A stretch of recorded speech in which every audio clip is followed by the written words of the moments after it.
All right. HO. There we go. Okay.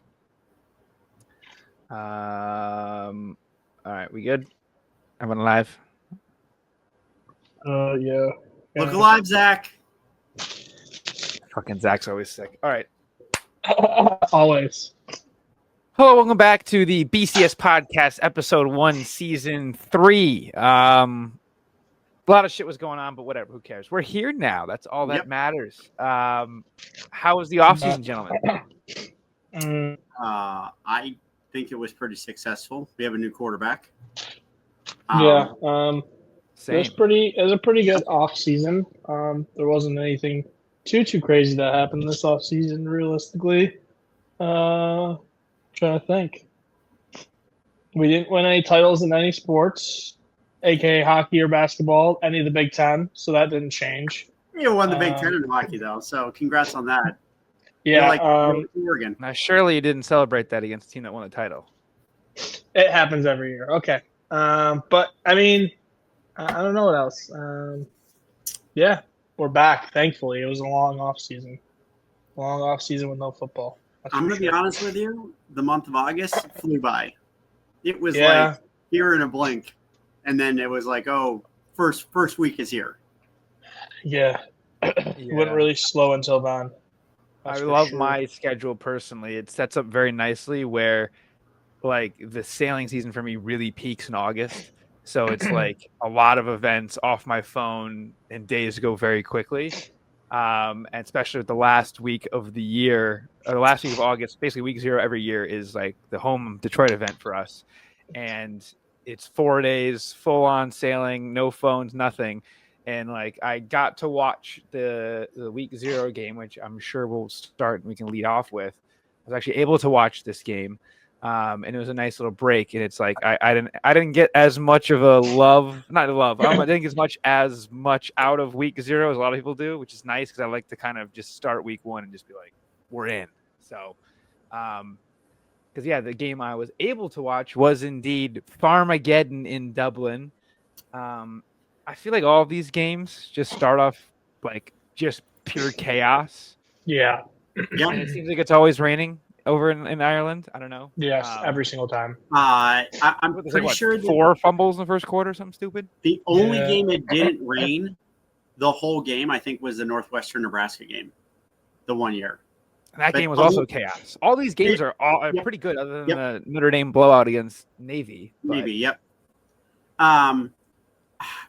You know what really shocked me, and I think Blake can back me up on week 0, or not really shocked me, but Alex Orgy still can't throw a ball down the field.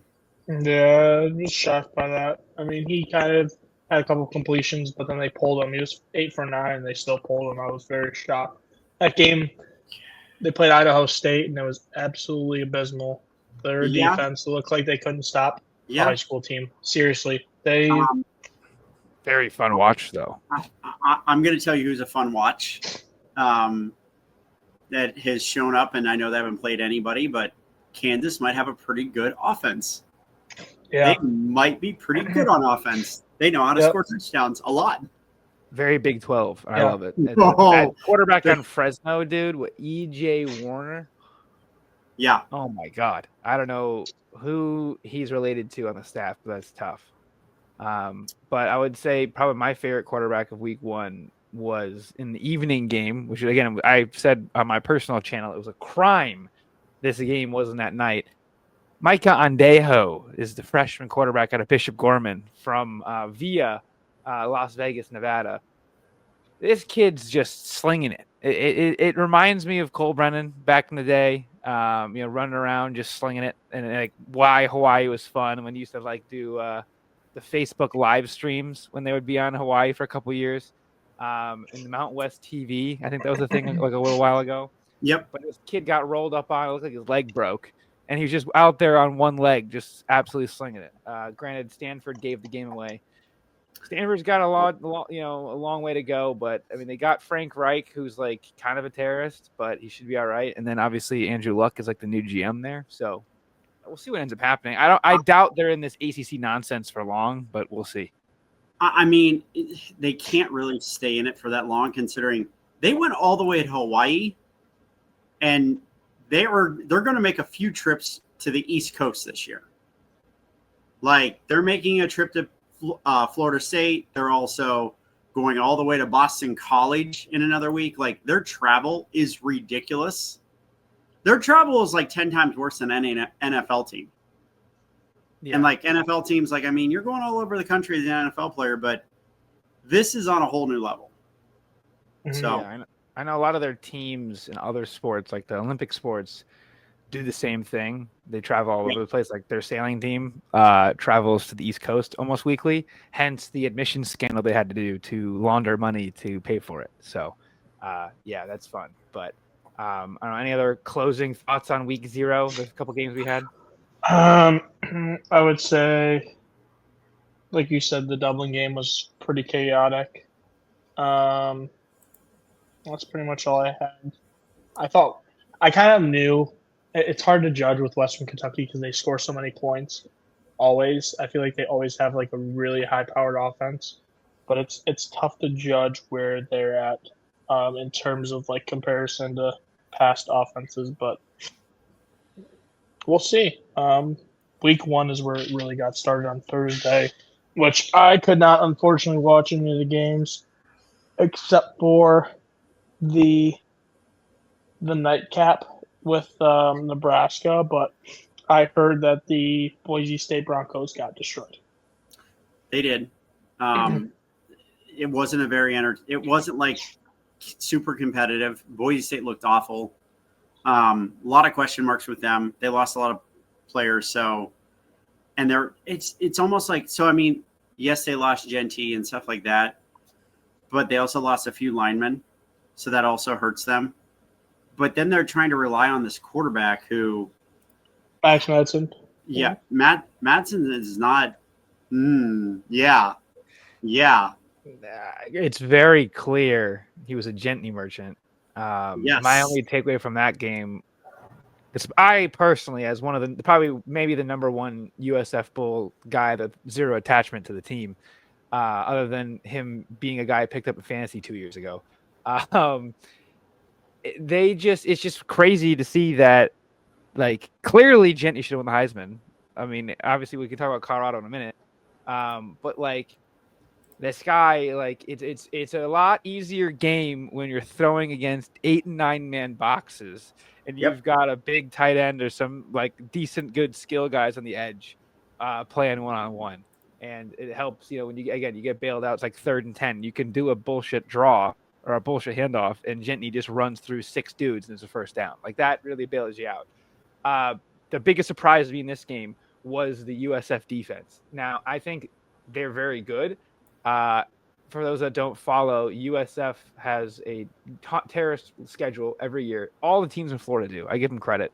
They should almost do a conference just Florida teams, because South Florida has they have Florida and Miami in back-to-back weeks now after beating Boise State. So on paper, they're playing 3 ranked teams in 3 weeks, which is banana land. I think this is potentially the team you could see in the G5 making the playoff. Bynum Brown is legit. They've put up the graphic finally that they had a couple years ago, where he had 3,500 pass yards and 800 yards rushing. The only other guy that did that was Jaden Daniels that year. Got hurt a lot last year. He tried to play one game. That financially hurt me very, very bad when he was announced he was starting and got hurt like 2 games in. End of last year, I was like, oh my God, Bynum Brown's back. I got a whole year's worth of love on Bynum Brown we can do in one game. He was bad. But yeah, they brought in one of 2 Tennessee transfers that left that had great games. Chaz Nimrod, that is a real name. He was a receiver there. He had a really good catch as well. But USF was just flying to the ball, hunting people down. It was very similar to a game that happened last night, which you can talk to, we'll get to in a little while. Oh, yeah. Where just like the opening script for one team was awesome, and then just Armageddon afterwards. So Yep. And I mean, some people have Mr. Brown on their fantasy team this year because he's awesome now and gonna rack up some major points.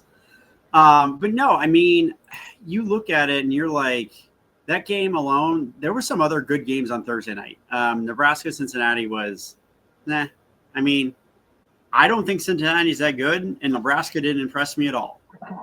And I just want to they're killing Michigan in week 4. Come on. I just want to let everyone know that if you didn't know by watching it before you watched the broadcast, you definitely knew that Cincinnati and Nebraska was a neutral site game.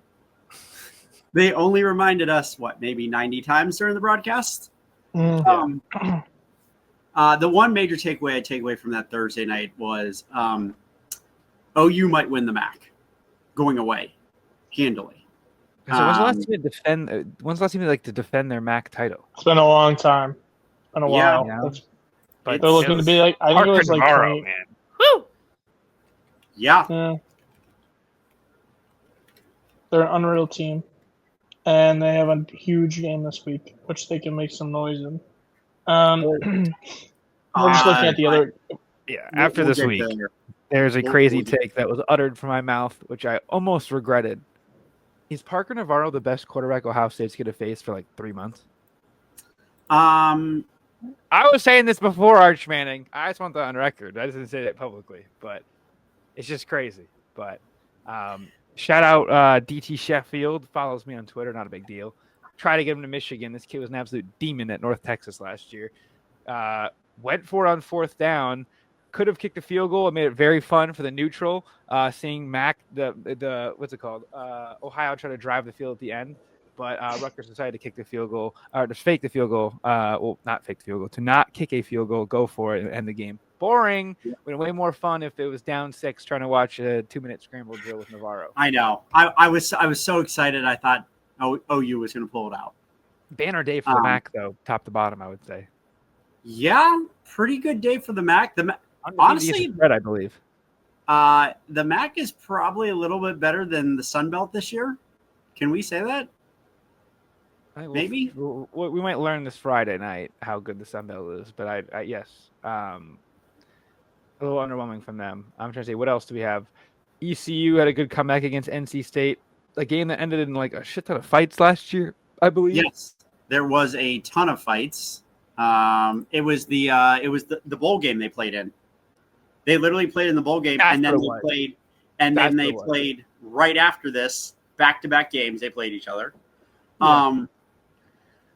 Yeah, this one was kind of ugly early, and it didn't seem like NC State was going to it seemed like this was going to be a blowout, and then it's like NC State. I just remember looking at the scoreboard and just going, oh, they're not blowing them away. Oh, it's now 24-17. And it's like, what happened? Because it wasn't like I didn't have the game on. I just kept seeing the score update. And a few of the Spartans kept saying Caton Hauser in the chat, who ended up having 366 yards and a touchdown. And also featured all first-team name running back Hollywood Smothers.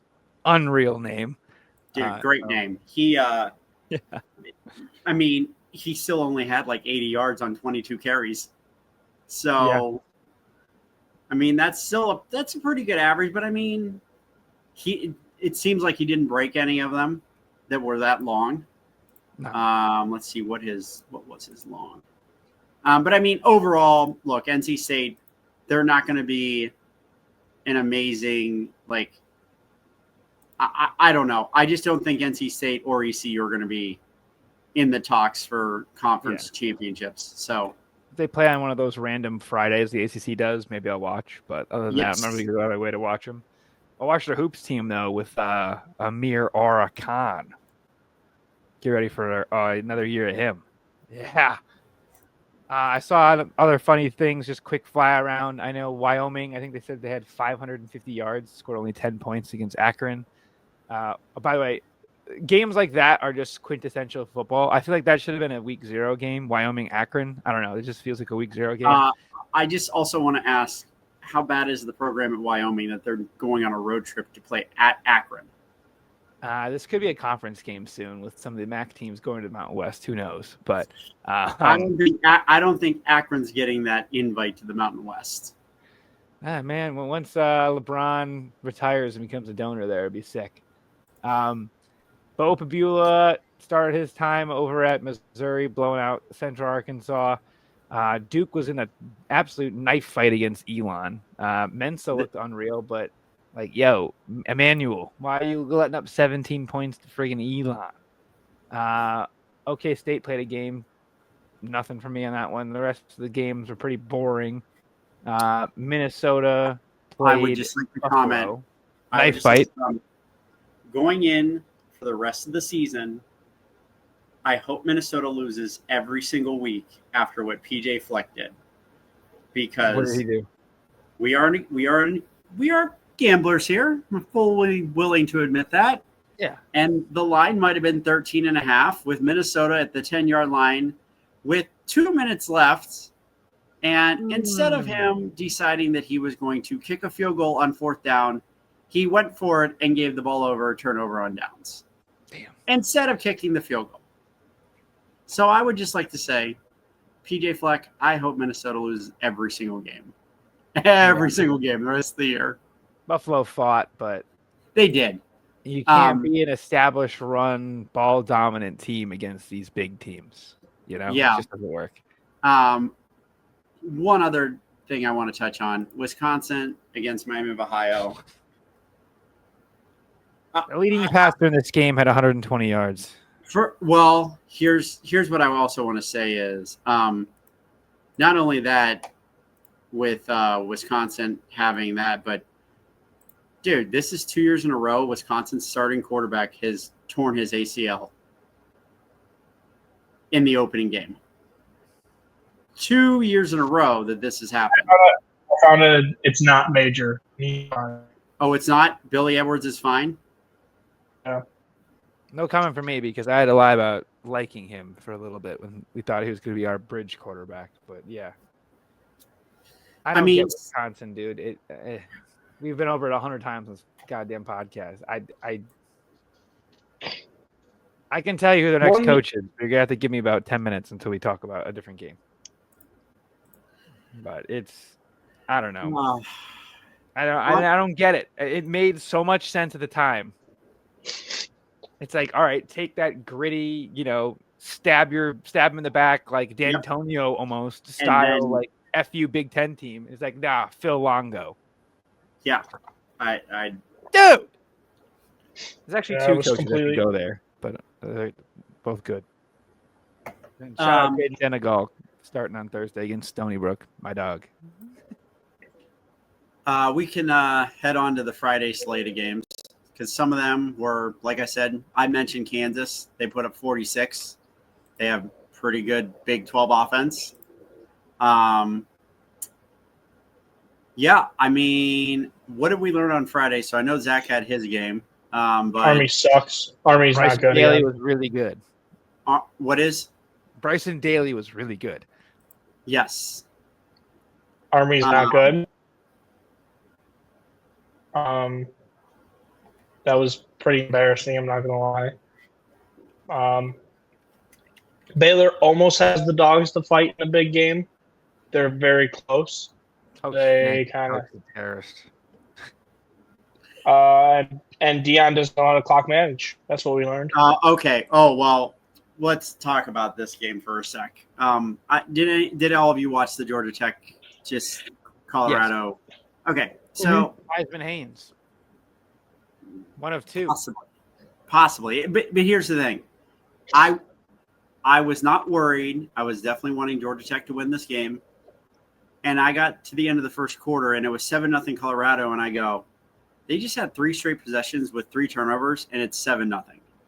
They're going to figure it out. They're going to be fine. I didn't think it would come down to the wire like that, but I will say this. When they had to keep getting small chunk yardage and not using their timeouts, I'm not quite sure what they did. And the worst part is they had no business in that game, and they had a Hail Mary that if number 6 dives for it, he might get his hands on it at least. Yep. There's a couple teams that got really good transfer quarterbacks that didn't let them do what they're good at, and it pissed me off. And Caden Salter is the best when the play breaks down and shit gets crazy, right? And you just made him stand there all night. He had like 1 or 2 runs. Haynes King, if you do exactly what Haynes King did with Caden Salter, you win that game, especially if they give you that many turnovers in the first half. Colorado actually ran the ball really well. I still think Colorado's going to be better than they were last year. I don't know if it'll be record-wise, but like just more of a better product than whatever the hell they had last year. It was fun to watch, but like, but I don't know. Hey, I'm just shout out Dion for coaching. It's sick that he's not, one last sounds crazy. game Sorry. I want to hit on is Illinois. They destroyed. It was Western, right? Was it Western? Yeah, Western Illinois. Okay, so here's the thing. Everyone wants to make fun and say, "Oh man, they played a cupcake team and it's an FCS team and this and that." Well, guess what all the good teams do when they play the FCS teams? They blow them out of the water like Illinois did. Yep. And take care of business. I saw the FBI. They dropped Illinois 11 points. How can you trust, or 11 spots? How can you trust something on a grading where you win a game 52-3 and you fall 11 spots? So here's my statement about that game. Okay. Last year, Indiana played the exact same team, and they won 77-3. So I could see why they would schedule this. It makes sense, and they're probably paying $1 million to them. So it's like, it doesn't really bother me that much. This is like when we play Youngstown State or another supporting local business. Yes, exactly.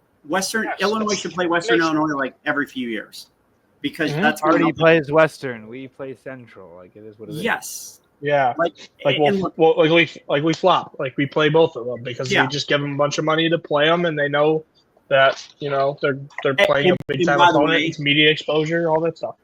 I'm just going to say this: I think there are teams in Western Illinois Conference, North Dakota State, South Dakota State. Oh, we saw North Dakota.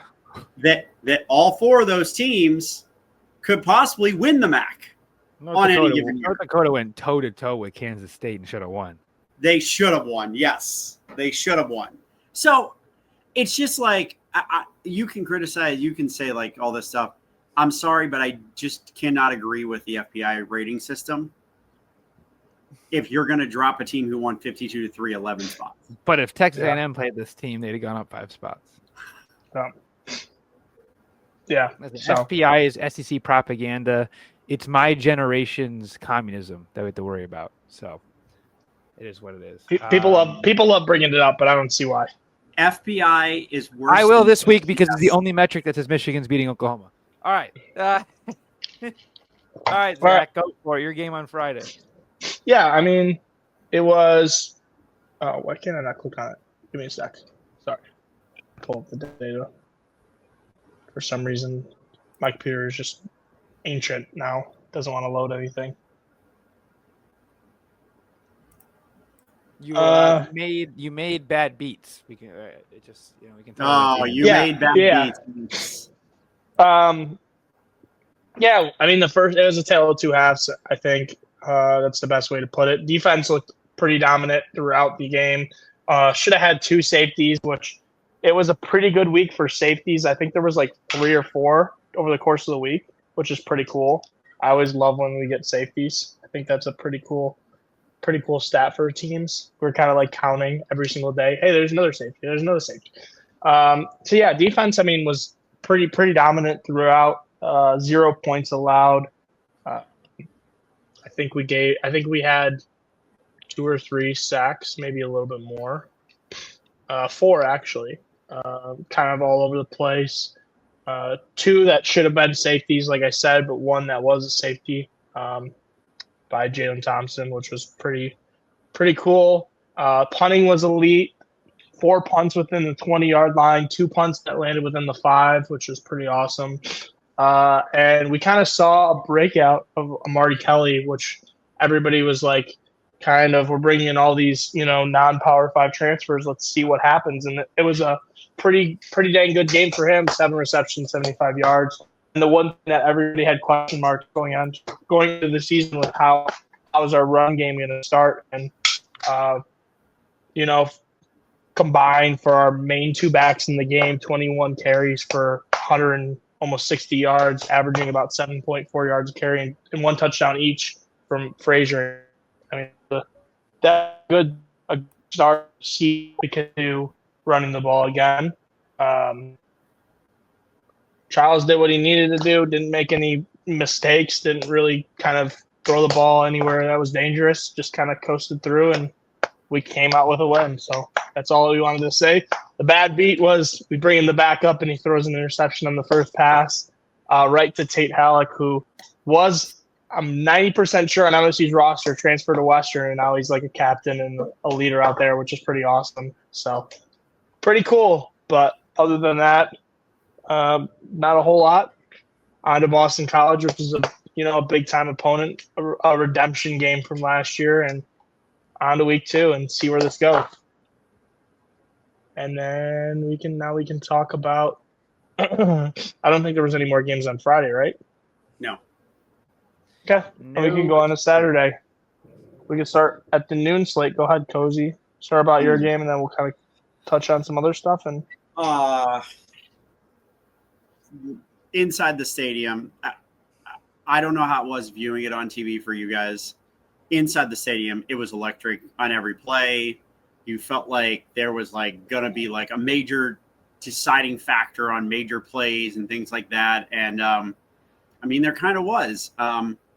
Arch's interception cost them 7 points. Granted, it was an awesome catch by Carnell Tate. Great throw by Julian Sand. It was a great throw. It was He had to reach around the defender and tip it to himself twice. Great throw. Doesn't matter. He put it where only Carnell Tate was going to catch it. Max Clare had the dropsies. Jeremiah Smith had the dropsies. Sagan didn't play bad. We definitely went conservative. It was, and you know what? Here's the thing. So did Texas. Texas almost kind of was like in like one of those things where it was like, okay, don't let Arch make mistakes. Same thing for Ohio State. It was don't let Sagan make mistakes. It was a very feel it out matchup to where I could have seen if you were not at the game, it would have been maybe a very boring watch, almost unbearable watch. I fell asleep. Okay, yeah. I mean, I'm not saying that it was a great, entertaining, like great game. I think there's more drops than first downs. Oh, it was. I mean, if we're just thinking about it from like a viewing standpoint, it was very boring. I'm pretty sure I wanted to watch other games that had more points for a while, but I was like, I just can't turn this off because I know something's going to happen.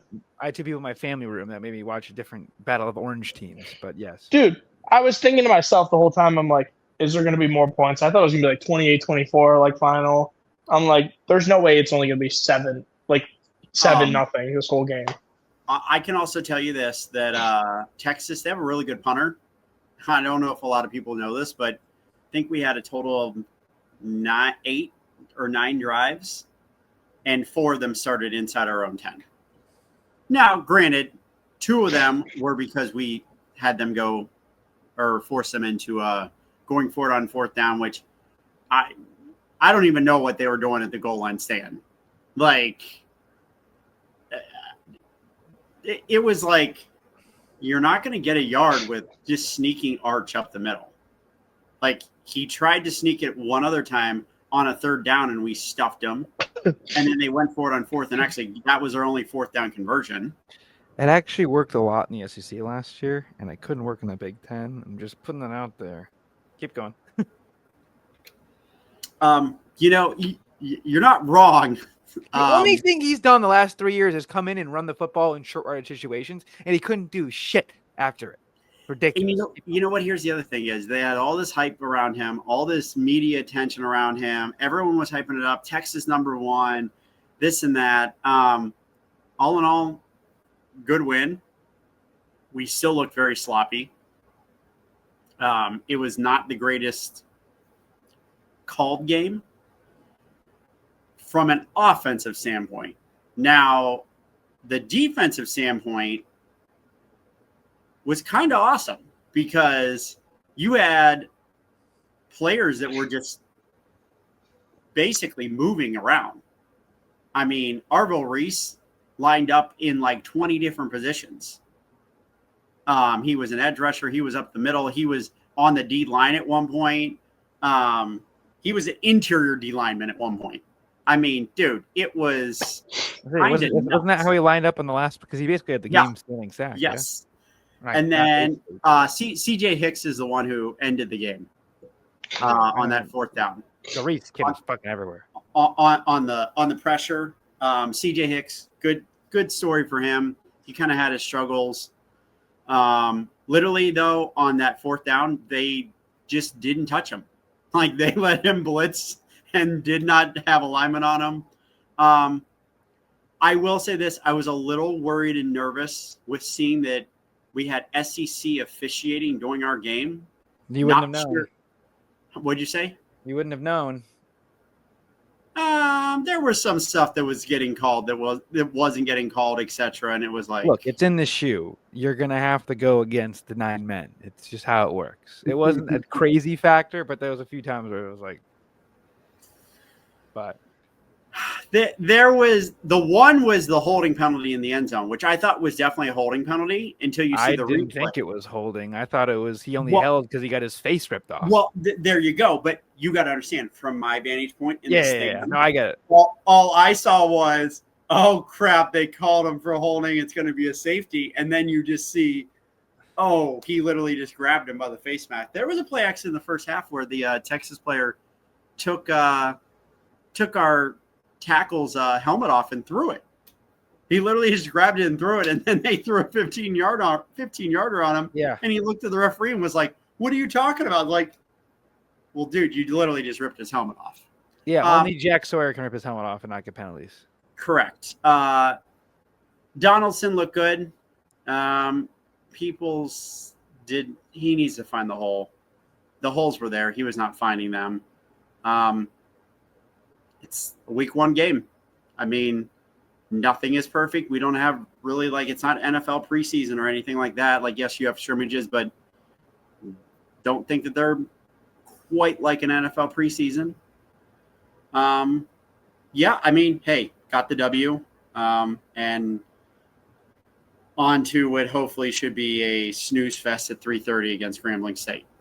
I just still don't understand how Texas lost this game. Like, it almost felt like the Georgia Tech game to me in a weird way, where it was like Ohio State was giving you everything. You had some of the best guys in the country on offense just dropping balls. Like Jeremiah Smith just dropping stuff. You had wide open Claire dropping one. The only reason that you extended the drive was multiple third down and long penalties from Texas. And it was like, what the hell are you doing? Like, they're trying to get off the field, and you're like, no, you're staying on. And Texas was running the ball at will. If they had a quarterback that could function, it would have been fine. It was just Arch Manning looked like Drew Aller against Ohio State. Okay. Yeah. It was, I only can throw it 2 yards to this running back. I can only run and look the most unathletic thing I've ever seen running. By the way, I've figured out Drew Aller. He runs like he's about to trip at all times. Like he's like leaning forward. That's a whole different thing. I don't know. It was crazy. And I mean, the big social media debate was the Ryan Wingo wide open thing. Should he have caught it? Probably still. But like, Arch, dude, you hit that kid in stride. I don't think it's a touchdown, but that's one of the fastest players in the country in open space with no one near him. It had gotten crazy. I think it was a one-on-one with Caleb Downs, but I mean, Caleb's unreal and one of the best players on defense, but Wingo's like 4.2 speed. He's like worthy speed. So I don't know. I came away from this game thinking Michigan win the national championship. I tweeted it out. It was crazy. Yes, it was in the moment, and yes, I was kid before Christmas to Bryce is the whole thing, but the Ohio State offense stunk. I did not understand why you guys didn't address the running back need a lot more.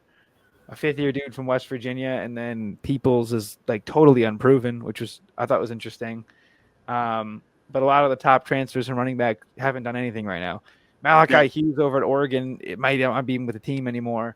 And then Jaden Ott had 1 carry for -3 yards. Well, my transfer did great, but that's whatever. It's just weird. Like, a lot of these top transfers aren't clicking immediately, which is interesting because it's not even like they were spring guys. But yeah, the Ohio State pass defense was unreal. Run defense, It was Trayvon was kind of getting what he wanted, especially with the guy that couldn't throw. But the funniest part for me was like Arch sucked, and then like all of a sudden he almost could have done it. He like could have low key won the game at the end, which is crazy. And shout out that white kid with that catch. That was awesome. Little white freshman dude at Texas. Come on. I will say this. The one thing is, so you got to look at it this way also in the second half. Texas had a 15 and a 13 play drive and got 0 points out of both of them. Yeah, Sark's a terrorist in the red zone. I don't have to tell you. Like, I mean, that's your difference in the game. Like everyone wants to be like, oh, they outgained Ohio State by 136 yards. They should have blown them out of the water. Well, yeah, but also they got in the red zone and did some pretty dumb things. Like really dumb things. I know it's easy to sit here and be like they should have kicked, but like when games are that poor and Texas's defense was playing as well as they were, yeah, obviously you kick the 2 field goals. You look back on it. Would it be 13-15? Would have been going for 2. Potentially 14-14 or 12-14. Needing only a field goal at the end of the game would have probably changed it a bit. Obviously, this is I'm making 1,000 leaps right here. I mean, here's the thing. Once you got into that 14-0 hole, like after the pick, and then we scored the touchdown, and it's like you're in the fourth quarter and it's 14-0, and you've seen how this game went. When you get down there, if they would have kicked the field goal down 14-0, people would have killed Sark for that. He would have been crucified for that.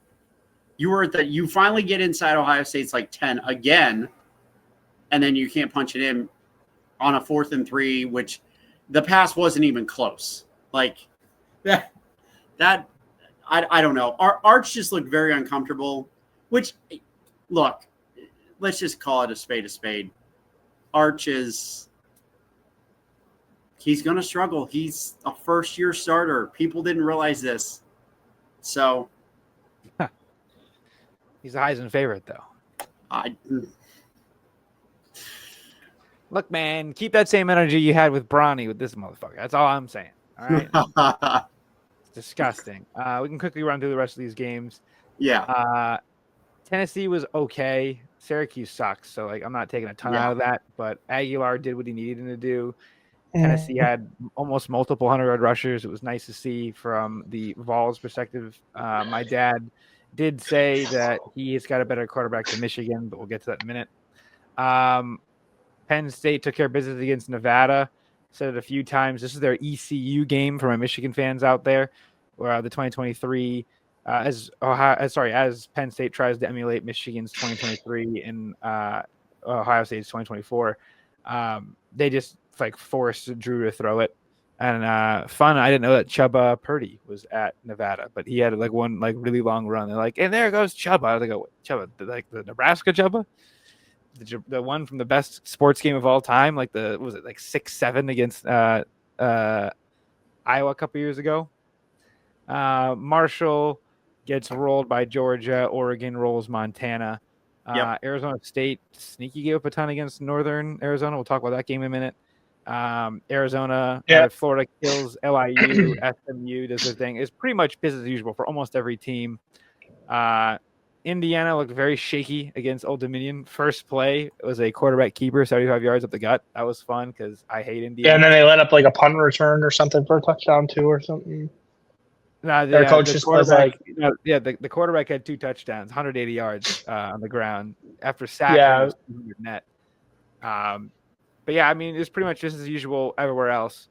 The BY Jew has now become Jew Lane. Jake Retzlaff, crazy win against Northwestern. Preston Stone had 4 picks, I think 3 in the first half. It was a tough watch. Yeah, he was just throwing it to the other team and the other team and the other team and the other team. And I was like, dude, stop doing what you're doing. Do whatever the opposite of this is. You're leaving one out, obvious one. That's the big game. We'll talk about in a minute. Yeah. Business as usual. Alabama wasn't business as usual. Correct. They got destroyed, actually. They got embarrassed. This game was not even as close as 31-17. If you watch this game through and through, it just wasn't. I don't even know how to explain it. It's just like Alabama won the turnover battle, but they could not stop Florida State on the ground. And a lot of it was an effort thing. Like, yes, which is very a worrying. This is not like a talent deficiency thing or something like that. And it's not even a week one overreaction. This is like you can see dudes quitting on the field. There is a play. I want to say it was like a 20 or 30-yard run by Florida State. In the first half, yeah. Yes, in the first half. And there was like 3 or 4 Alabama players that were going half jog. Full jogging.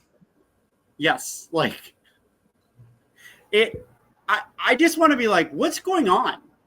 Because these guys are all highly recruited players. These are not like the recruiting fell off. It's, I don't know. It's inexplicable, really. Yeah. I mean, Saban's got to be sitting there going, what the hell happened in 2 years? I'm so woke on that stuff. I think guys like Saban love it. Like, I think Coach K loves that Duke low-key sucked for a little bit. I think the rest of these guys all love it. Like, when they leave, like Roy Williams really loves that UNC sucks right now. Like, you know what I'm saying? That's just me personally. Like, Jay Wright leaves, Villanova implodes. What's his name? Boeheim leaves, Syracuse implodes. You know, that stuff. Like, I think they all love that personally, but I know what you mean. Because it's like, oh, Saban leaves and Bama's back to sucking. It's, it must have just been Saban. Well, I mean, John Beeline left West Virginia. They were terrible after that. And you guys weren't that great after he left either, so. Whoa. We made Elite Eight? And how many years later did it go down the drain? The year after. The year after. Oh, we were good for 2 years. Take it easy. Anyways. COVID threw everything off. This was just like very much so like what I mean, Florida State only had 152 passing yards total. But who's the coordinator? Who is Gus Malzahn? Gus Malzahn. That's and right. He runs the ball, and he loves running the ball, and he ran power and trap so many times. I was watching this. I was watching this thread on Twitter that he ran like 5 trick plays. He had the quarterback look to the sideline, snap while he's looking to the sideline, then catch the ball and run up the middle. Then he runs unbalanced, where you have it 3 and 2 on the line, where that guy that's on the close side with the short side, he's considered a tackle, but he's a tight end and he's eligible. So he's running those plays where the guy on the other side's ineligible. He ran this like formation, which I saw a couple of times, where they basically have a play call ready. 3 different play calls where they barely huddle. They just run there, and the quarterback says like a number or a color, run up to the line as fast as they can and run play. And it's like Alabama was not prepared. They were not ready at all. I will just say this. In 2 weekends, Wisconsin goes down to Alabama. If that is even a ball game in 2 weeks. Actually, I'm going to say it. This is my hot take. If Wisconsin upsets Alabama, DeBoer is fired before or after that game. Because they're already they're already chomping at the bit at him. Like, they are not happy. It's goddamn Yankee don't know how to coach football. But yeah, I mean, other than that, couple crazy moments throughout the day. Kansas State in an absolute scare. That was crazy. I can't believe that. So I don't know how they did not lose that game. Yeah, I had notifications on for that game, and I was like, "Oh, I didn't watch the snap. I was obviously at my game. I didn't know what the hell was going on." The only other quick takeaway I had before we can talk about the 2 night games, mine and the real one. Is there a quarterback controversy in Annapolis, Virginia? Not Virginia, Maryland. Maryland. The backup, okay? Because I have a lot of fantasy guys on the midshipmen. Shout out my guy Connor. Braxton Woodston, dude. He came in at the end, 7 carries, 180 yards, and 2 tutties. Look, man. This will be the year to bet Army because Navy's going to be sick and Army's going to suck. So that means Army's going to win. That's just how that works. Obviously, Cozy knows that. I don't know, man. I don't know. I just want to point out that he had someone said he had like a 99.99 on the PFF rushing, like the perfect grade, basically, because dude averaged 30 yards a carry on 7 carries. So, but if you guys want to talk about the night game, I didn't really watch it. I watched the highlights. I don't know. It doesn't really count for me. I don't know if either of you watched the Death Valley battle. I'm gonna be absolutely honest with you. I did not watch a second of it. I got kind of lost in watching some other games, aka I was watching Michigan to see what was going on because at some points there was quite a few mistakes, and I was like, I'm gonna turn it off if they pull away, and then I was like, I don't know if they're pulling away yet, and then I just kind of left it on. I only had one screen on the day, so. Okay, I will touch briefly on LSU Clemson because I watched this game. Not extreme with extreme I saw the flex intent. point, and then I was out of the stadium and I saw the last play. That was it. Okay, so here's what I can say. The first half was a very much feel it out half. It was kind of boring. You kind of felt like I'll just say this. The first half, Clemson basically was controlling the game, I could say, to the extent where you got this little inkling of something going on to where it was like, okay, you had the LSU drive right before halftime, and they're getting ready to tie it up, and then they go for it on fourth down and basically get stuffed and fumbled the ball, and Clemson recovered, and it was like, okay, but they just had a pretty nice drive. And I mean, it was their first nice drive of the night. I mean, before that, LSU looked like absolute shit. Like, just was not in sync at all. Second half, they came out, made adjustments. And then you kind of just saw this thing when Clemson missed that field goal. It was like, okay, here we go. LSU. Like, everything started to be LSU. Even when they missed the field goal, you kind of still had this, like, little bit of like, Clemson's not going to be able to pull this out. One main thing is that I will say, Nussmeier really kind of impressed and looked more comfortable and more poised than Cade did. Nussmeier pulled LSU through this. He gets a lot of the credit for this win. Other than that, I mean, Clemson doesn't scare me, and I'm not sure they're going to win the ACC. Yeah, I'm high on Clemson, and it was tough. I rewatched the game again. You don't really get a total feel from the highlights because it looked like Clemson was sick in the highlights, which I was like, okay. So the catch, what was up with that? The dude clearly caught a touchdown pass, and they ruled it not. What I don't even understand even the logic. I had a lot of beefs with officiating this week. Trust me. Yes. To be honest, I immediately thought of. I was like, this is payback for the bullshit they got away with against South Carolina when Cozy was there last year. Yes. Dude.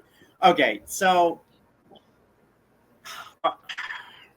trying to think what point are we talking about? Which touchdown are we talking about? Was it the one called back? Because there was also one was a catch for Clemson that was called back, but it wasn't a touchdown.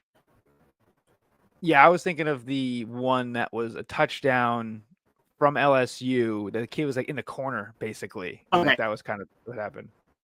I think they called it balling. Like, I couldn't hear the sound or anything, so like I heard a bar was very loud and sound on. So that play to me was like, I say that did you score touchdown driveways though? I don't believe so because everyone kept saying they should have won by 7+ or whatever. So I thought they sort of tested after it was reviewed. I'm going to double check quickly right now. I will say this one big thing, and I want to talk about officiating. The pass interference call on the touchdown drive by LSU was absolutely insane.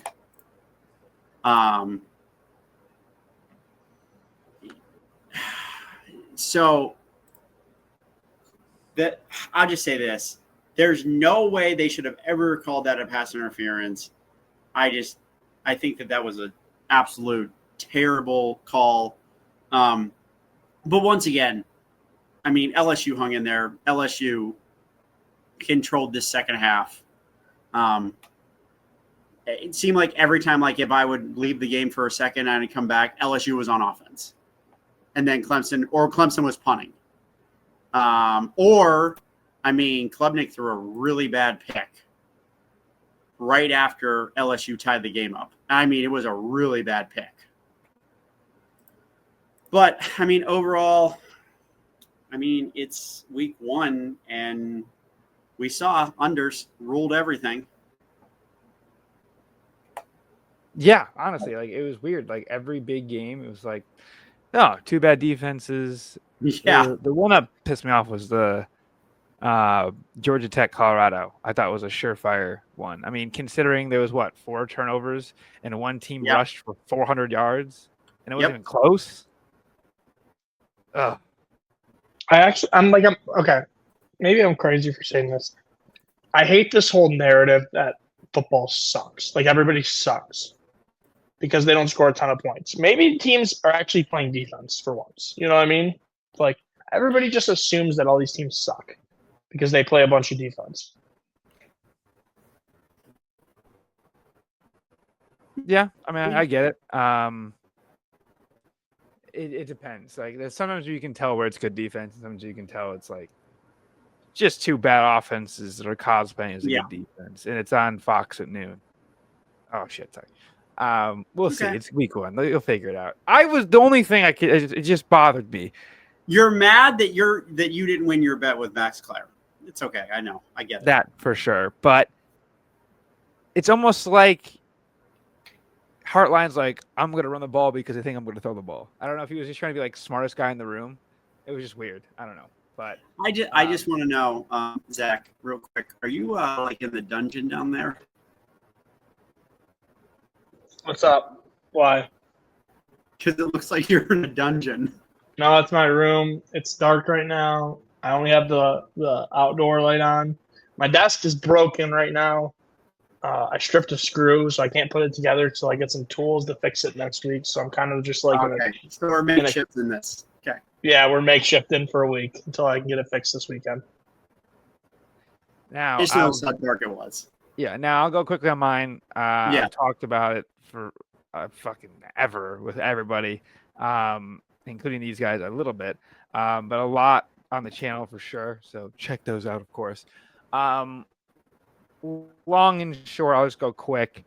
So Michigan, I think the big winner was obviously Haynes was unreal. Michigan has a real offense now. We ran hurry up and tempo. I think I was looking for the stat earlier. I think it's the first time Michigan's had 200 yards and 200 pass yards in the same game since I believe the TCU game. I think Ohio State and TCU games were like the last times we've done it. Ohio State 2022, I believe. Which is crazy. I know it's not real stats when it comes to Michigan offense, but it's just the way we're at the last few years. I thought Marlon Klein was awesome. Samaj Morgan was very good. It's crazy you bring in a quarterback and guys that looked like they didn't know how to play football become football players again. Like Marlon Klein is one of the best athletes Michigan's had in their program in a very long time. And he was like this idiot, basically swing blocking tackle that played at tight end the last few years. And you saw in this game, dude had almost 100 yards receiving. He was all over the place. He was blocking. He was catching. He was running crazy routes. He was going fast. It's everything that you have wanted out of these guys. And like even Samaj Morgan doing some quick outs, some stuff from the side. Michigan was doing like bullet receiver screens to the side. Like I didn't know what I was seeing. People didn't know what they were seeing. And I knew it was coming. I didn't know what I was seeing. But Bryce was unreal. The rest of my fan base has to stop bitching and crying that he blocked a guy on the goal line. Yeah, it's just throwing shoulder. I don't care. That fired me up and everybody else up because the only thing I worried about Bryce was like, and then the whole narrative, he's only there for the money. Like, if a guy's only there for the money, he's not going to lead with his throwing shoulder to blindside some dude, right? He's just going to run out of the play and just not care. That's just what it was. Defensively, it was sick the entire second half. Basically, outside the linebackers, we had all freshmen in. That was awesome. A bunch of 18-year-olds and 19-year-olds running around, which is why I got a little chaotic there.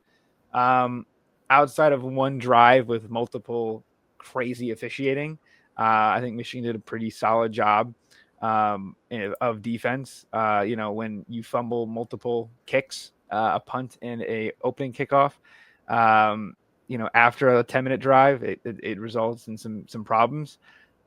New Mexico rocks. They had some of the sickest trick plays I've ever seen. They had one trick play where it was like 4th and inches, and they were like doing a fake tush push, and they snap it between the guy's legs, and the receiver picks it up, or the running back picks it up and throws it to a guy in the end zone. I've seen it before where it's been snapped through the legs. They snapped it on the ground, like rolling on the ground. I was like, how on earth? It bounced 3 times. It bounced how do you get that lucky with bouncing the football? That was like insane. They had another play where their entire O-line played possum. They snapped the ball and then didn't move. And the guy rolled out to his right, and then the tight end came back in, and they had like a 5-on-6. It was a 6-on-3, and unfortunately, one of their guys got blown up. But yeah, I mean the defense was whatever. I know like on paper it was a 17-10 game in the first half. I was probably like, holy shit, what's going on? But we scored a ton. Sharon didn't go for one punt. It was like a fourth. It was like I think it was like the 45-yard line. It was 4th and inches, and you just had to punt it. It was weird. It was almost like telling New Mexico, "Hey, you guys suck," which is weird. He's done that in the past. I said this a few times in the spaces, but to me, he's like the anti-James Franklin, almost Mike Tomlin-ish in this way, where it's like he's never going to blow out bad teams, but he's never not going to be prepared for big games. Like this weekend, I'm so almost confident that we're going to beat Oklahoma, which is worrying, but like he's going to have the guys fired up, obviously, because he went to Oklahoma and all that nonsense, but like he just lives for big games. Would you guarantee a win? I have said in a video that is going to be going live in about 10 minutes ago, where I may or may not have said I don't see a way where we lose. I don't know if that's something I should have said out loud, but I'm really confident. And as one of the leaders of the Mateer Mafia, I think I'd know them better than a lot of teams. But yeah, it was nice to see a lot of kids playing. Bryce played the whole game, which I loved, and we have an offense now, and it was crazy to not be gasping when passes were thrown. Like yeah, also this whole like it was like we're gonna miss, but we're good. Also, this whole narrative of like the other fans, it wasn't you, but other people like, when is he gonna get pulled out of the game? It's like you're going into such a big game next week. If you pull him out of this game, it's just not gonna make any sense. He needs to play the whole game because he has to be ready for next week. So it's like, anybody who thinks that he's just going to get pulled out because the game's a 20-point game, I just don't see why it would be possible, especially when he's going into such a big game next week. But indeed. I would say that's... To the man that lost a half to a directional school. What was my mistakes in this game? Oh. I don't know. What do you mean? You said multiple mistakes. You can't just say that in passing, and then I want to know what happened. Please critique the team. Well, no. I was just going to say about the muffed kick return that led him to score again. That just made it close. That's all. All right. That was just a couple of special teams there, which just happen every single year for every single team apparently. Thankfully, I got a kicker that can kick an 80-yard field goal to bail out my lack of a special teams assistant or coordinator. Michigan, 2nd straight year. You got it, yeah, Sharon. I almost called him Black Jim Harbaugh, which everyone else calls him that. But hey, God bless, man. But yeah, if we're just going through every other game, Oregon rolled. Like you said, Indiana was close. Maryland, Malik Washington was unbelievable. Played an unbelievable game. Purdue played Ball State. They won 31-0. Iowa was in a close game for a while. You could tell that Iowa's offense still is not there. They bring this transfer that everybody's hyping up, and he has 50 passing yards the entire You look like game. Deacon Hill. Yeah. I don't know. Everyone didn't he win the FCS Heisman? Like, what the hell? What the hell's going on down there? I don't know, but then he's saying I won't have a game like this again, which is crazy. Give it time. Give it time. Give it time. Yeah. USC rolled. They played 2 quarterbacks. They played Missouri State. They scored 73 points. They just kept scoring points and scoring points. And then the nightcaps. Utah blows out UCLA. Lock of the week. Nico recorded the podcast. You guys already know it's 1-0 lock of the week. God damn it. I mean, Nico, I'm going to LA. He's so bad. He threw like 50%. He played so bad. It was unbelievable. And a game that I didn't watch anything though, Washington. Did anyone watch a second of this? Yeah. So I watched a good chunk of it. Washington kind of played with their food for the first half. Couldn't stop the run for a while. There was one play that was very much a penalty that they called that scored 7 points for Colorado State. So it really should have been 14, but they scored 21. And then, I mean, they had in my opinion, I would say the player of the week, Jonah Coleman. He played unbelievable this week. I'd say he kind of did whatever he wanted to Colorado State. And yeah, he ran the ball very effectively, like 170, 180, 2 touchdowns. So pretty effective. But other than that, I think that's all we got for Saturday. Yeah, we just go quickly on Sunday. I don't know. We're getting long here, but yep. I don't know anything really to add. Gamecocks took care of business. Miami won, even though they tried to lose. Yeah. People got to stop believing in these Michigan quarterbacks that aren't Bryce Underwood. It's getting me into CJ Carr, man. He had one good play, but the idea that you have a Heisman-level running back and you just don't give him the ball. No. Wait. Hold on. Time out here. This game is not on CJ Carr. This game is not on. No way. No way. No, it wasn't. Bad. No. Go back and watch. Go back and watch the offensive line for Notre Dame and how pathetic they were. He's running around like an idiot. It's not his fault. This is probably one of the worst offensive lines I've ever seen Notre Dame have. And Notre Dame usually has some pretty decent offensive lines. They are terrible. This is the O-line people thought they were going to have last year when they had like 2 injuries in training camp. Everyone thought it was going to be a big problem last year. And then now it's like, oh, we're good, actually. We're good. We're vibing. Oh, well, they didn't vibe because they made Miami's defensive ends looks like Jason Taylor is playing out there or something. Yeah. I would say the only other thing I wanted to touch on was this offensive coordinator for Notre Dame did not do the right thing. He didn't even try to run the ball. And you have arguably the best running back in college football, or one of them. You can even say the best tandem in college. The backups was just as good last year. Yeah, and they don't run the ball. It's already raining. Like, it's not even like you have any excuse. Yeah. Also, by the way, catch of the year, though, in that game. Oh, my God. Unbelievable. Catch of the year, because that was a pick. Hands down, that was a pick. And then tweet of the year. Somebody replied to that with like a video of Ed Reed and some other guys just murdering people. And they said, what happened to my glorious game? They go, this catch should have never happened 10 years ago. They were just guys getting their heads taken off. Other than that, then Sunday night, the big Bill Belichick debut. Yeah, which wasn't really how much can coaching get you? The answer is the opening script. Yes, I was just going to say, after the opening drive, everyone was already anointing him as the greatest coach. We were all on TCU. A lot of us were on TCU, and we saw that first drive, and it was like, a lot of us in the chat were like, oh boy, this could be a long evening, gentlemen. Do we really bet against Bill Belichick? We'll pick him, choose him. And then the rest of the game, it was like, another transfer quarterback that wasn't allowed to do what the hell he was supposed to do in Gio Lopez. I don't know. Belichick's a Brady merchant. That's all I got out of this game. I don't know. But they're doing the bullshit where he's lost every debut he's ever had thing. So. Oh, you know what the funny thing is? His NFL debut was also made on September 1st. Well, there you go. I saw some old Browns footage on midnight sports that I was watching last night. But Yep. So now we can kind of make our infamous lock of the week for this week, and go on to the games real quick. We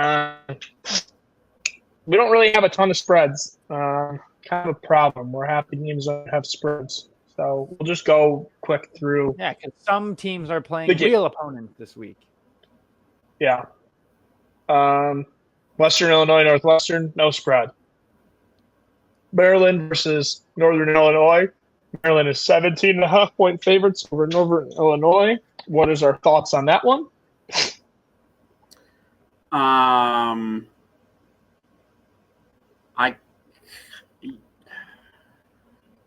I kind of like Northern Illinois to cover that. I like the over 47.5 on that one. I think Maryland, man. I think it was Gary that said it. Like September Maryland is just one of those teams that's just unreal.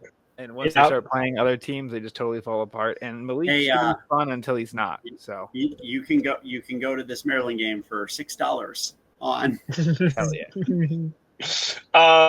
Next game, Penn State, Florida International University. Penn State's minus 42.5.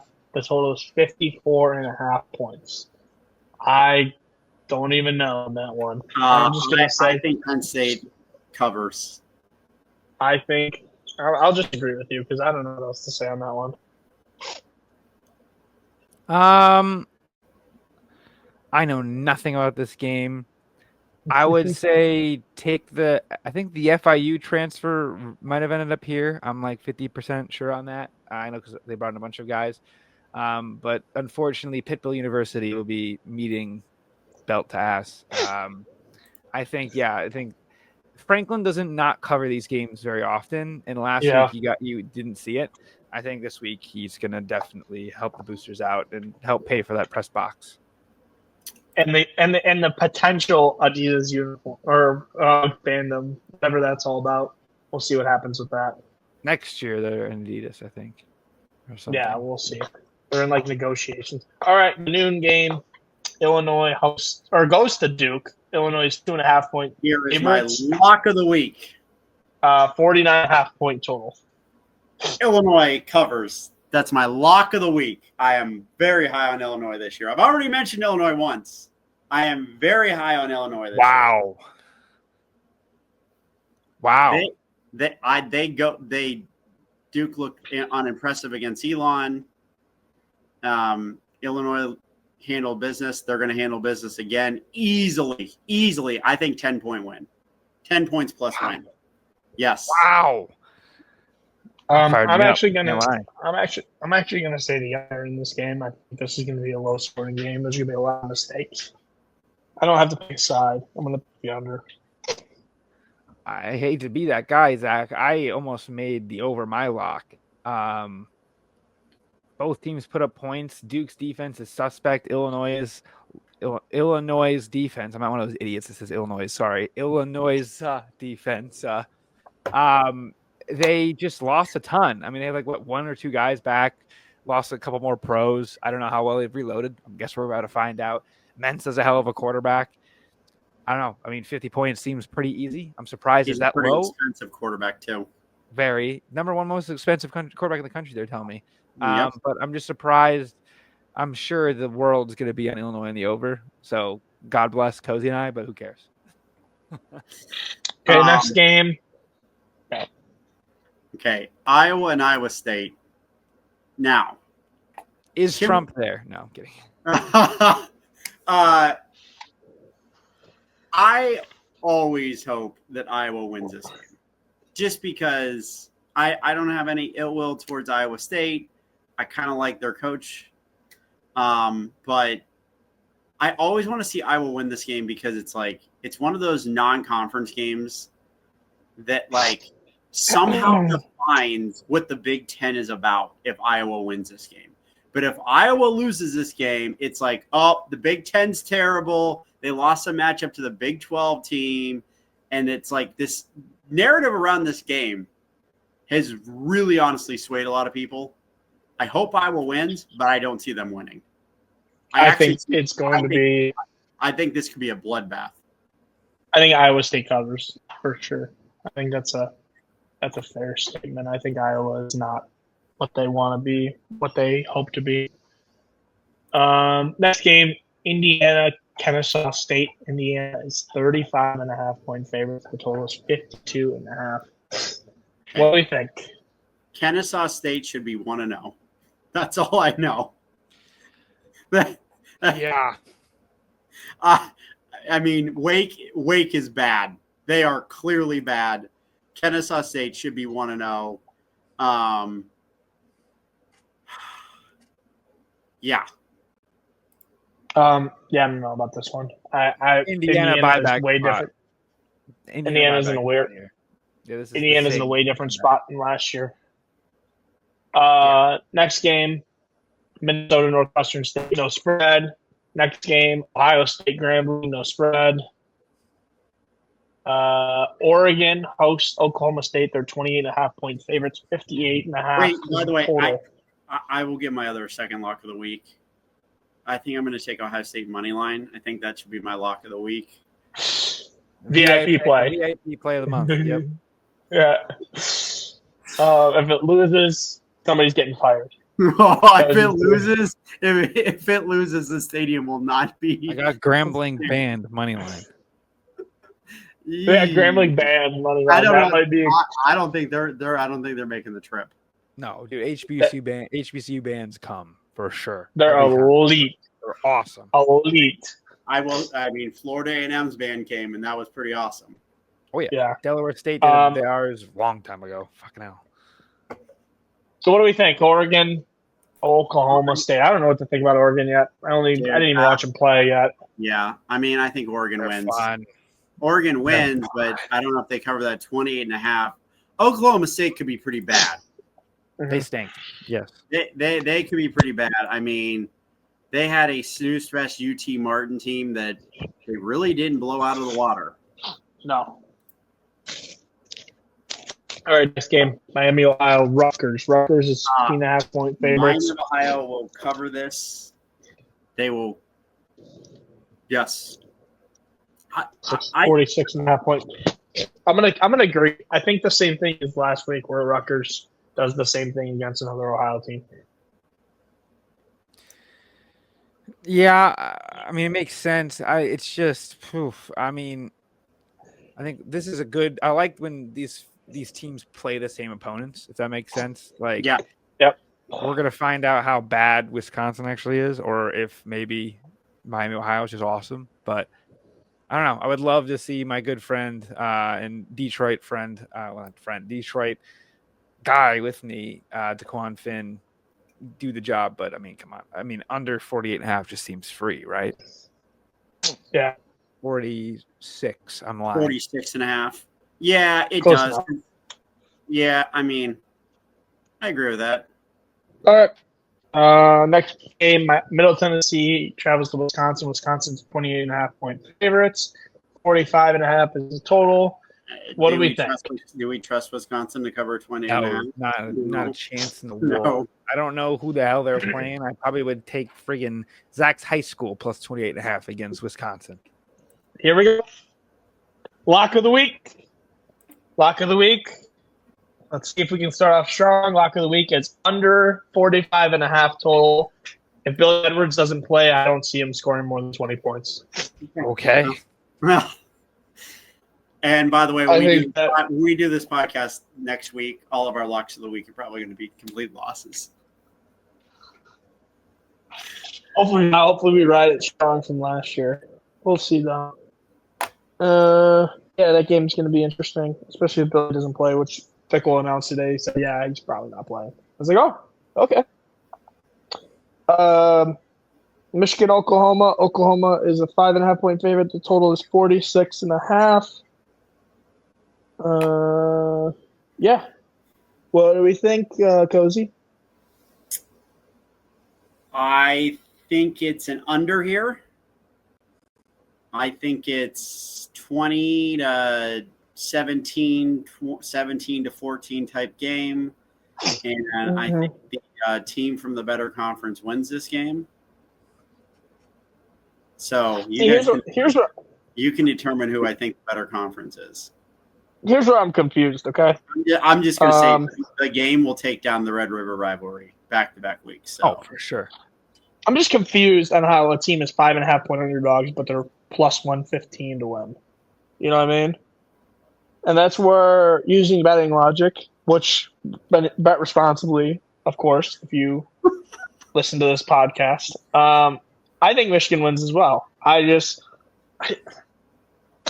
don't see how they'll be able to stop Haynes. I just don't see it. Can I just say this? Hold on. I need to say this. Zach, what was your record last year in picking big games? Oh, Jesus. I feel like I was pretty good. Oh. So yeah, I'm taking Michigan to win. Good luck, Blake. I think that's a good bet. Michigan to win. Drake's gonna bet on us too. I mean, I've said it before. I don't see a world where we lose this game. That was a quote that came out of my mouth about half an hour before starting this podcast. It's just Michigan does really well with these quarterbacks. That's like one read then run. I mean, super lazy. This guy is a White Milroe. Like that's one way to really look at this game. Which is why Mateer's so fun to watch. Because if Milroe was in the G5 last year, he'd be unreal, like Heisman level. Man, I don't know if anyone's seen Oklahoma's depth chart. Okay, they have Orr next to 3 guys on 4 of their 5 spots on the offensive line. I've never seen that before. They've got 3 potential guys that are going to start. The only guy that they know that's going to start is the right tackle, or right guard, who's pretty good.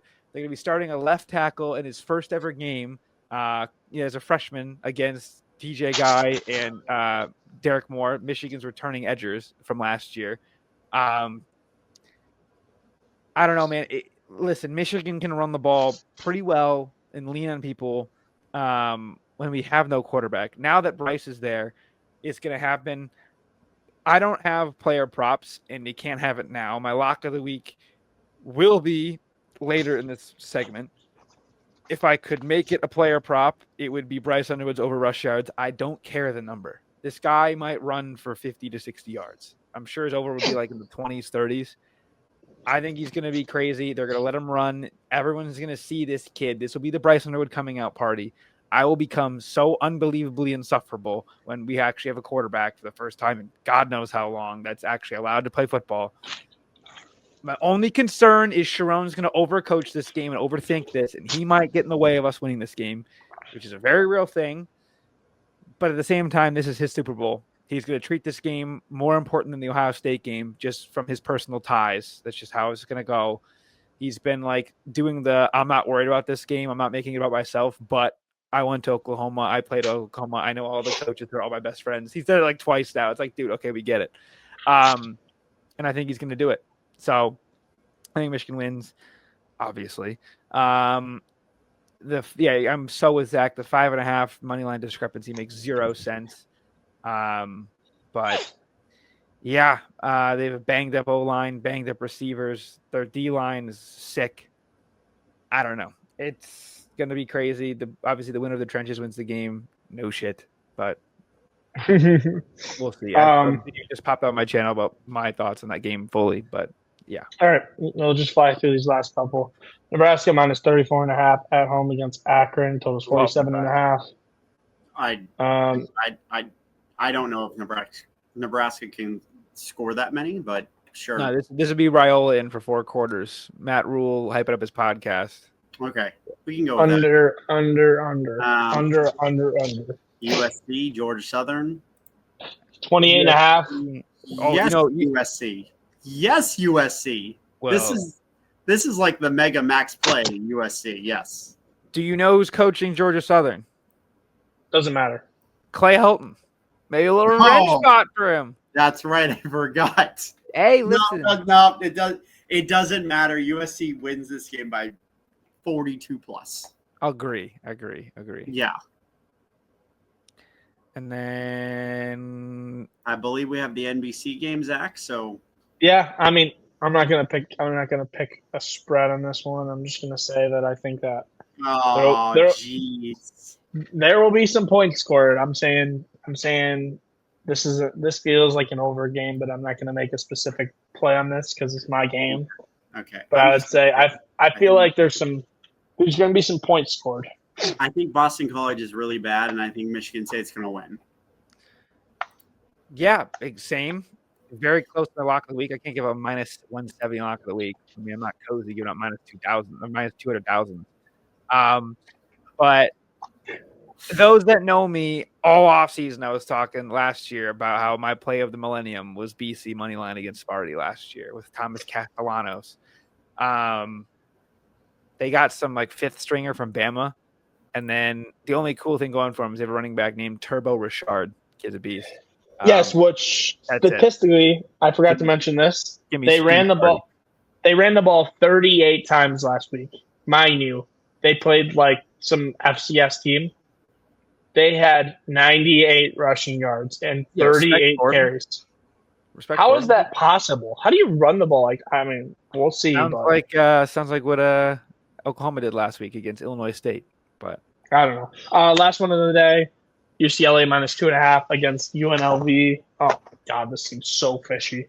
This seems like I'm not. I have no comment on this. I can't pick a winner here because I think it's going to be just a terrible game. I'm taking UNLV money line. I think that they just are at home, and UCLA looks like they might win 2 games, and they'll probably somehow beat us. Hopefully not. Now, look here. There's a team. They are from LA, in case you didn't know. And now they matched up horrifically last week against what's it called? Against Utah. Anyone that was not on Utah, I feel bad for you at our entire chat. But there's a guy, okay? It's a very similar situation what happened on Monday night, okay? Now, this obviously was a significantly more self-inflicted decision than anything else. There's a 5-star quarterback in this game, all right? Oh and I want you to know right now, if there was a get-right spot and you told me I'm taking Nika, I'm leaving versus Alex Orji, because Orji's still playing a bunch, and you got Calandry in there too, UNLV is last chance you. I mean, you look up these dudes, and all of them have at least 4 schools. Okay, I'm telling you, it's crazy. It's all over the place. The ultimate get-right spot for UCLA, the quick little charter flight, I'm sure, over to Allegiant Stadium. It's got to be like, what, a half-an-hour flight? Not even? Probably, yeah. Yeah, they could just hop in there, no time zone, nothing, doesn't matter. A Big Ten team versus a Southwest team is basically a pick 'em. UCLA minus 2.5, lock of the week. Okay, before we cut out, I have 2 upset picks of the week. Mm-hmm. Number 1 is the Ohio Bobcats hosting West Virginia. Gosh, dang it, you stole mine. By the way, hosting West Virginia. Yeah, they're going to pack that stadium so tight. It's going to be unbelievable. That stadium is going to actually be rocking for a MAC game, which is going to be awesome. I've been at that stadium before for a few games, and it gets pretty loud in there when it's packed. So I have OU upsetting West Virginia, and then an Ohio in-state battle, major upset, Bowling Green takes down Cincinnati, because I think Cincinnati is not good. Yeah, all right. My only 2 shout-outs I got. Shout out the list with Rico Bosco, Clemson minus 33.5. When you lose bad games and you play a dog shit opponent the next week, you blow them out. And this is a Dabo flex spot. This might be the classic like Clemson 62-7 game you look up and it's like whoa. Plus, I believe Troy was in a dogfight with Nichols last week. It was one of the games that kept popping up on the scoreboard at the Big House. So that's one. And the last one, this is the corn special. Cornwall Buttersworth, patron of the podcast. Not really, but should be. We really agreed on this one. Mississippi State +7, 6.5. Other spots 7. Arizona State was playing with their food a lot last week. Mississippi State sneaky had a pretty good road test last week at Southern Miss. Mississippi State has a really good transfer running back from USA, South Alabama. Good friend Fluff Bothwell. Yes, that's a real name. Very good running back for Mississippi State. And I think they take on a, for me, pretty overrated Arizona State team. So that's what I got to know. Also, as the leader of the USF Bulls, I would highly advise against them this week against Florida. Probably take USF to get blown out this week. I think they have a fight against Miami, but we'll get there next week. All right. That's it for this week. Yeah. On to the next who knows when, and we will see you in a couple days.